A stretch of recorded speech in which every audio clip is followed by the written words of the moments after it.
ঠিক আছে, সাইডে হাত দেওয়া দরকার, ব্যায়ামের সময় দেবে, গ্যাপটা লাগবে। তুমি চলে যাও, চলে যাও।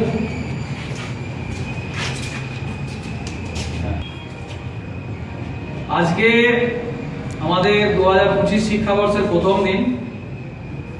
তো এই প্রথম দিনে বিভিন্ন ঘাত প্রতিঘাতের মধ্যে আমি কত সময় দিতে পেরেছি সবাই জানে। সব থেকে বেশি আমাদের যে সময় দিয়েছে আমাদের দেবাশিস বাবু।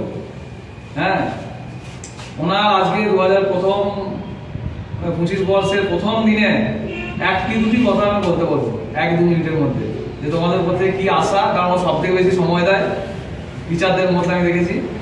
নিয়ে আমরা আবার প্রথম পেয়ার লাইনে চলে যাবো। আমি যদি আসবো না, আমার ভরসা একমাত্র দেবাশিস বাবু, আশা করি পেয়ার লাইন পড়াবে। 2024+25। গুড মর্নিং সকলকে।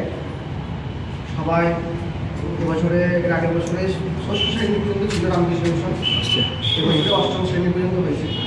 অনেক অনেক ছাত্রছাত্রী বাড়বে, অনেকে আছে যারা পঞ্চম শ্রেণী ষষ্ঠ শ্রেণী ছিল, ভালো রেজাল্ট করে বেরিয়েছে। যে তোমাদেরকেও এখানে নামটা কি রামকৃষ্ণ মিশন স্কুল, ঠিক আছে? একটা বড় নামের সঙ্গে তোমরা একটা স্কুলে পড়ার সুযোগ পাচ্ছ।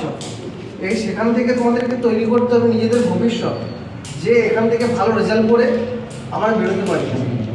আর কোনো অসুবিধা হলে স্যার ম্যাম তোমাদের সঙ্গে থাকবে, বলবে কোনো কিছু অসুবিধা হলে, এবং তোমাদেরকে মেন লক্ষ্য ভালো একটা পড়াশোনাটা এগিয়ে নিয়ে যেতে হবে। এখন অল্প আছো, কিছুজন চলে গেছে, আর থেকে বই দেওয়া যখন থেকে আমাদের শুরু হবে, শুরু হবে ওপরে হবে, তোমাদের ট্যালেন্টটা অনেক আছে তো স্টুডেন্ট। এখন তোমরা খুব কম সংখ্যক আছো। আজকে এখানে হচ্ছে শিশুগুলো কিছু করবে, তোমরা সবসময় ভালো থাকবো, আর এরা আরও পড়াশোনা করতে থাকো। এগুলো আমার সাথে